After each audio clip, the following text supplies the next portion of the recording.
Fantasy. Radio Fantasy. V trenutku delimo kljuko in pozdravljamo naša gosta. Jaz mislim, da bi bilo fajn, da bi Neli zdaj najprej ona povedala s svojim šarmantnim glasom. Pozdravljeni, drage dame in gospodje, midva sva. No, da slišim. Dober dan, pozdravljeni, drage dame in gospodje, midva sva Neli Koren in Žiga Šramelj. Jaz sem danes sicer malo na slabem glasu zaradi bolezni, ampak se bom potrudila, da bom čim bolj šarmantna. Odkot pa sta? Odkot to pa nisi povedala? Odkot pa sta vidva? Jaz sem blizu ta drugega radarja, ko ste ga prej napovedali. Tam si drugače. Ti si zunanji, si pa del produkta in seveda vsega, kar ste danes prišli predstaviti, Mlekarna Celje. Tako, Zelene doline. Krovna znamka. Res je. Kaj pole rečemo zdaj? Rečemo. Hočete. Zelene doline iz Mlekarne Celje. Tako. Ok, v redu. Smo vse zajeli. Zdaj, sa neki, ne? Iz Mlekarne Celje ponavadi pride k nam mlečna kraljica. Neli, ti si danes pripravila očitno kralja. Ja, danes sem se odločila še malo ženski del populacije razveselimo in sem pripeljala mlečnega kralja. Namesto kronice ima kapico. Žiga, boš povedal kaj več o sebi in svojem mandatu? Ja, torej, ko me je mlekarna kontaktirala, da postanem ambasador mlečnih izdelkov, sem seveda odložil vse, kar delam in skočil po zraku in začel z promocijo. Ne, malo za šalo. Mi z mlekarno delamo že 5 let, ful se imamo fajn, ustvarjamo na take čudovite zgodbe. Ja, in danes smo v bistvu zaradi ene zgodbe tudi tukaj, se bom kar sama napovedala, bom malo prevzela program. Ok, gremo na kofe, pa prijemo pol nazaj. Zlačno, že tako da lahko, ja. Ja, v bistvu božični jogurt verjetno vsi poznate.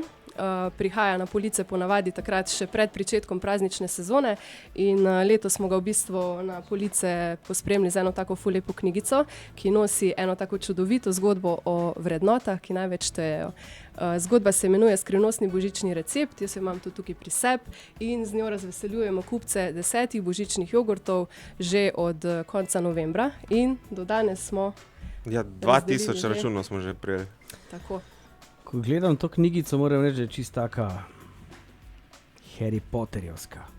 To smo želeli, da se... A veš ono, J.K. Rowling. Ne? No, ja, zdaj pa Neli z Koren. Kdo je to?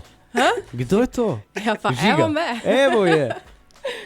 Alfa in Omega, ti si vse, prideš se napoveš, poveš, pišeš knjigo in greš. Samo što nije. A veš, kaj sem jaz ugotovil, ne? Knjigica, dokler je ne prebereš, ne veš sploh, o čem se gre. Ne? In ko smo prebrali zgodbo, pač zgodba je res dobro napisana, tako da ne le kapo dol, ker smo pa ugotovili, ljudje so na polno pisali. In je bilo ogromno tudi enih komentarjev, to zgodbo bi mogli prebrati tudi kdo, ki ni otrok. Tako da se mi zdi, da je Neli tule zadela terno glede sporočila in celostno, kako je to zastavila, ker smo se očitno dotaknili res široke množice. Eno vprašanje, ali je ta knjiga zdaj na policah trgovin, ali jo kje zraven dobim, ali kaj, je kakšna pot do nje? Več poti.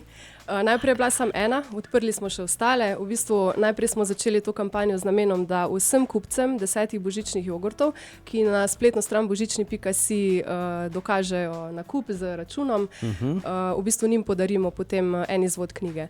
Ampak je bilo popraševanje na koncu tako, mislim, še nas je presenetilo, da smo odprli tudi merch. V bistvu preko spleta prodajamo knjigo. Tako, na božični.si je gor zdaj še produkt, tako da lahko knjigico tudi samo kupijo. Tako.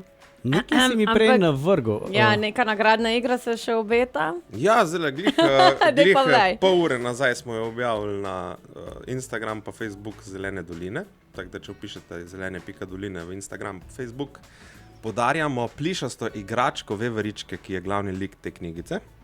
Vse, kar morate narediti, če ste knjigico seveda že prebrali, da ilustrirate oziroma narišete risbico najljubšega prizora, nam pošljete to sliko, mi bomo pa 20. decembra, to je kar kmalu, izbrali 5 nagrajencev, ki bojo to veverico dobili, do 20. pa zato, da bo seveda še pred Božičem pri vas doma. Tako. To je vse... Plansko. Res, ampak začel se je pa z božičnim jogurtom. Od jogurta do plišastih igračk. Jogurt, knjiga, plišasta igračka. Tako. Se v bistvu božični jogurt je en tak produkt, ko ima neko emocionalno vrednost, zato ker ga v bistvu v domove Slovencev prinašamo že 25 let, oziroma zdaj že celo več kot 25 let. In smo rekli, da bomo tej emocionalni vrednosti dodali še dodano vrednost in v bistvu nekaj, kar se ne da kupiti in nekaj, kar res nosi nek poseben pomen, pa kar ljudem da nekaj več. Se pravi, to je to, da jih opomni na tiste prave vrednote v tem ponorelem svetu. In tako je rekel Prežiga, to knjigo bi si lahko prebral tudi vsak odrasel. Na tak način je bila tudi napisana, to je bil tudi moj namen oziroma naš namen, ker v bistvu mi živimo te vrednote, blagovne znamke Zelene doline, povezanost, bližina, ljubezen, prijateljstvo in jaz upam na čim več tega in da jih ne pozabimo. Pozabila si še na božični jogurt. Ja. Daj eno pesem, ker to kar mislim, ne li ti obvladaš, retorika ti gre, tako da ne mi zaiči v politične vode, ne? Ker zdaj si, a veš, pisateljca tam ostan, ker zdaj jaz mislim, da se ti obeta bajno življenje. Lej, mogoče pa še napišemo kako knjigo več. Všeč mi je, ker imamo gosti danes pri nas v studiu, sta desna roka J.K. Rowling, tukaj je Neli Z. Koren in pa bom rekel, kljub temu, da si del te zgodbe Ildivji, ne? Moram reči, da si tudi Ildivji Žiga Šramelj. Pozdravljena oba. Živijo, zdravo. Neli pa Žiga iz mlekarne Celje oziroma Zelene doline. Predstavljamo božični jogurt, na katerega ne smemo pozabiti, ne? Ne. Božični jogurt in tudi knjigico. Božični recept. Oziroma skrivnostni božični recept. Ja, je bilo kaj težav pri pisanju oziroma pri oblikovanju te knjigice? Zdaj, kjer bomo začeli s pisanjem, ker bomo prekonec. Ne, s pisanjem ni bilo težav, ker v bistvu naše istočnice mlekarne Celeja Zelenih dolin so bile vrednote, ki jih živimo skozi našo blagovno znamko. Okay. V bistvu vsak avtor izhaja tudi iz sebe. Jaz sem dala tudi ven sporočilo, ki ga želim predati vašim najmlajšim in tudi vam konec koncev, ampak ilustracija in ta proces je bil pa potem druga zgodba. Povej, Žiga. To je bilo pa kar pestro. Mama en kup posnetkov zaslona, ko se je to kreiralo. Tako, sam jih še ne bomo delila z javnostjo. Ne, mogoče mislim, da celo ni ja. Vse za javnost. Ampak rekel bom samo to, da če bi mi ta izziv dala 2 meseca preden smo začeli, bi rekel, ne, to ni mogoče. Tak pa se je vmes glihana posodobitev umetne inteligence v svetu zgodila, kjer je to omogočila na malo bolj enostaven način. Je pa dejstvo, da je to zelo neumna zadeva še, ki deluje na algoritmu gibanja, ne?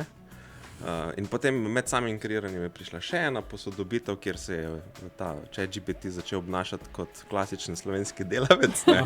Meni se je že pošteno modil z ilustracijami pa z vsem, on meni nazaj hladnokrvno napiše: Ok, razumem tvoje želje, se bom potrudil, da to naredim v čim krajšem času. In ga čakam, kva boš naredil, a lahko prosim zdaj takoj? Aha, ja, bom zdaj takoj. In gledam, zelo pestro je bilo, vmes so nastajale take kreacije, da noro, to knjigico 1 mesec takega konkretnega dela vloženega. Ja, največji izziv je seveda je ponavljanje likov, ker za vsako zmišljuje nekaj novega. Mi pa nimamo enega lika, če bi bila samo veverička, bi še šlo. Tak imamo pa še 3 miške, in imamo miško z rdečim puloverjem, malo miško z roza kapico, pa bež puloverjem, še eno miško z bež puloverjem, pa imamo še srnico, ki je v bistvu srnjaček, pa imamo še lisico, imamo še ježka, en kupenih likov, pa imamo še veverico, ki drži kanglico, mleka v rokah. En kupenih izzivov, ki umetna inteligenca je, pa ni, pa gor, pa dol, ampak hvala Bogu imamo tu še Photoshop, pa vse ostale orodje, da se mi to potem je to. Mislim, ti si bil očitno zelo kompleksno delo. Ja, sliši se, mislim, se je v bistvu, no. Ampak toliko časa že ene stvari delamo, da gre. Ja, ti si tudi recimo napisala zgodbo z umetno inteligenco? Ne, jaz mislim, da tukaj se pa zelo dobro vidi, da tega umetna inteligenca še ne more narediti. No, ker to ni samo zgodba, to je na koncu v bistvu ful nekih stvari noter vpletenih, ogromno neke simbolike. Moram povedati, da tudi ko sem si zamišljala kraj, v katerem se zgodba dogaja, to so naše Zelene doline oziroma Savinjska, Mislim, to je tukaj neke osebne note noter. Pa niti, mislim, mi nasplošno bolj prisegamo na pristne zadeve, izhajamo iz sebe, iz naših vrednot, ko sem že večkrat poudarila, ampak na koncu smo pač rekli, zakaj pa ne bi izkoristili še v bistvu prednosti današnjega časa, pa tega, kar ponuja umetna inteligenca, ker sej konec koncev mi bi lahko to dali kakemu ilustratorju, ampak imeli smo za tole knjigo v bistvu relativno malo časa, 3 mesece. Jaz sem imela mesec pa pol, da jo napišem, potem je bil pa še ta proces ilustracije. Tako da zdaj si zamislite, kako bi bilo, če bi nekdo to risal od strani do strani. Ja, bi trajalo. Ja, super knjiga. Ampak fora tem, da veš, kaj pa ne traja, ne? Tistle eden božični jogurt, ker ko ga enkrat začneš jesti, je to tako, da še dobro, da ste prinesla malo več zaloge. Na božični jogurt ne smemo pozabiti. Ne, na božični jogurt ne smemo pozabiti. Sam to je desert. To je v bistvu božični desert, mislim, da ga zdaj že vsi dobro poznamo. Jaz se spomnim še svojih otroških let in še stare embalaže tega jogurta in res to je ena taka zadeva, ko je še boljša kot desert, pa ene take ful dobre praznične emocije vzbudi na brbončicah in kaj bi še povedali v božičnem jogurtu. Pač kupte ga, 10 naenkrat, pošljite račun, knjigica. Tako. Ja, lahko pa tudi več računov, ne? V eni trgovini pokupiš zadnje 3, v drugi trgovini zadnjih 5, pa vse slike računov naložiš. Seštevanje čez, v redu. Imamo tu take, ko pošljajo račune za 30 jogurtov. Imamo tu take, ko pošljajo račune za 15 sirov. Znajdi se je rekel že včasih. Kaj pa vaši siri? Mislim, se vem, da smo pri božiču, tam ni ga božiča brez sira. In kjer je tvoj najljubši? Seneni. Ja, moj tudi. Tartufi. Ja, tartufi. Moj tudi. Zdaj pa glede, ko jaz na uro pogledam, tako je rekel, ne nam tale božični jogurt, na katerega ne smemo pozabiti, zapre usta, ker ga bomo vsi probali, pa bom pustil, da pojejo oni, ki imajo sproščena usta. Hvala lepa, da ste prišli, da ste prinesla. Vidva itak morata šiba dalje. S to knjigico čim več uspeha, pa se vidimo kaj. Pa naj ne zmanjka božičnega jogurta. Ne, to pa ne smete pozabiti. Ne pozabiti na božični jogurt, pa račun poslati na božični.si. To je to. Neli Žiga, hvala. Hvala vam. Čau. Radio Fantasy. Radio Fantasy.